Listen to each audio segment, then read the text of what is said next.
Hi guys, this is the first of 4 little movies which I'm going to use to show you how to establish shared coordinates in your Revit model. Now there's 4 little movies because there are normally 4 different ways that you would get your inputs to establish your shared coordinates. I'm just going to go through them with you. The first example is the case whereby your input is a CAD file from an external source which has got the correct survey coordinates. So I'm just going to open up TrueView here, and here's a little sample CAD file. Now this could be a file from a surveyor. It could be a set of architectural floor plans. But this is just by way of example. So it's a simple example, but this is the way you would do it if you had inputs like an architect's CAD file. Okay, now I know this is true north because when I do a locate point command here, the point at the end of that line on the grid 1A intersection is X1000, Y1000 and Z250. Now I've just made that up, but it's easy recognizable when you pick a point and you see the actual true real world coordinates. Now the other thing, I'll put the little 30 degrees just to show you, but it's quite important that in the file you actually add a little line from your known point, from the point you're going to use to align in your model. Draw a little line in CAD and leave it there. Now the reason is later in Revit, when you're telling Revit the actual coordinates of that point, Revit wants an endpoint to snap to. It doesn't snap to an intersection. It needs an endpoint. I'll just show you that. How that works now. So back into Revit. Here's our Revit model. It's day one. You haven't done any modeling, so now the first thing you're going to do is establish the true coordinates and establish your true north and your project north. So I've got a view here called datum. Now the first thing I'm going to do is I'm going to change the view depth of this view so that whenever the CAD file comes in, irrespective of its RL, we'll see it in this view. Now, this datum view is set to RL0. Now we already know that the CAD file I'm bringing in, the Z is set to 250. So if the view depth is wrong, let's ignore that. If the view depth is wrong, you won't see your CAD file. So it's a simple process to actually make it a limitless view. So you do that quickly by changing the top to unlimited, the bottom to unlimited, the view depth to unlimited, and this cut plane, you just set it to the largest number Revit will take, which is 6 nines. Okay, so now we've got a view which is limitless, limitless up and down, and so no matter what RL that's in your CAD file, you'll see it in this view. All right, so first thing to do is to link CAD. So insert link CAD, pick your view here. So my little CAD file here. Look, you can set these to suit your preferences, but because there's colour there, I'll leave that on preserve colours. All layers. Now you might in the CAD file, if it was an architect's file, you might in their CAD file turn all their hatching off, for example. So if that's the case, you might just set that to visible layers. Just depends. There's no right or wrong answer, and it's different every time because of your inputs. I'll set this to I'll set this one here to leave it at millimeters because I know that's what it is. Auto set it to center. That's correct. That's where you leave it. And what I'll do is now just go open. So it's plopped in the CAD file, as you can see, and north's to the top of the page, which is what we expected because that's what we saw in the CAD file. I'll just delete this text. So the next little task we've got to do is we've got to change the view to true north. Okay, so that's found here. The default's project north. We're going to go to true north.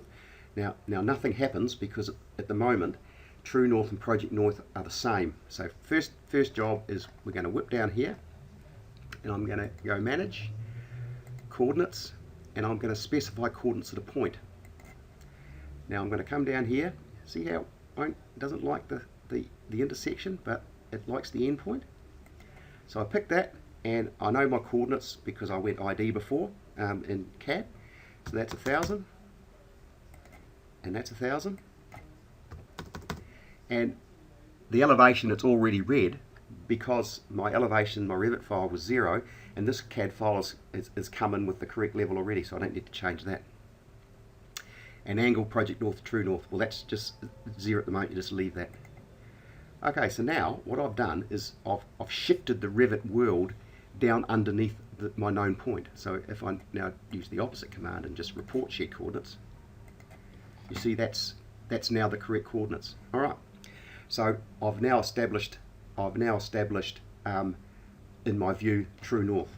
So now I'm going to go back to project north. It is there. Go back to project north. Just go escape.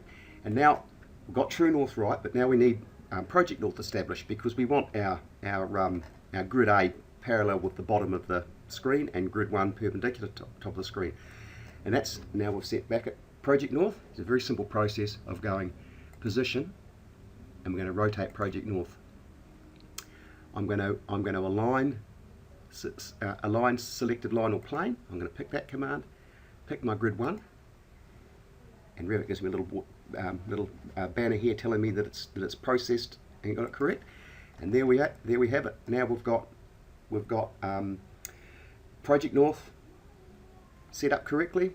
My real world coordinates, when I just pick that again, are still correct, and I can now change to true north.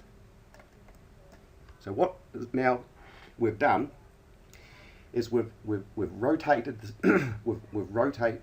No, I won't say that. I won't say that yet. I got that wrong. We have moved project north and rotated it away from true north. So this is the case where we have to change the project coordinates to match the real world inputs. Now, one last little task is we've just got to establish our datum level now, because datum's at level 0 and it'll still be there. So we just go to the north elevation, and there's our elevation. I'm just going to quickly turn on the show imported categories in this view. Turn that on, and there is my CAD file there. So what I'll have to do now is I'll copy that level up to there to align with the CAD file. And now I'll come here and I'll go view, plan view, structural plan, select the new view I've created, and I'll come through now and rename it level 1 or whatever your project standards are. Yes, I would like to rename corresponding levels and views. Okay, so now there's now our working view, and if you come back down here and have a look at the view range, that'll now match the standard. Another thing that I do is my datum view that I've used to set this up. You might want to consider doing a duplicate here, change it to a word like positioning, and just leave it as a separate category of plan, so that it doesn't interfere with your work here. All right, so that's example number 1, and just to show you, I'll just turn the elevations off. Just to show you. So manage coordinates, report shared coordinates, and there they are. Shared coordinates are set. Once more, come down to true north, and there's the thing in true north. Now another little thing to look at. Now we've done that. If we come here, to location, and pick the site tab, you can see that there has been an internal site created, and now you can see that the angle of true north is 30 degrees to project north, which is what we have in the CAD file. Okay, I think that's it for that example. Join me for example 2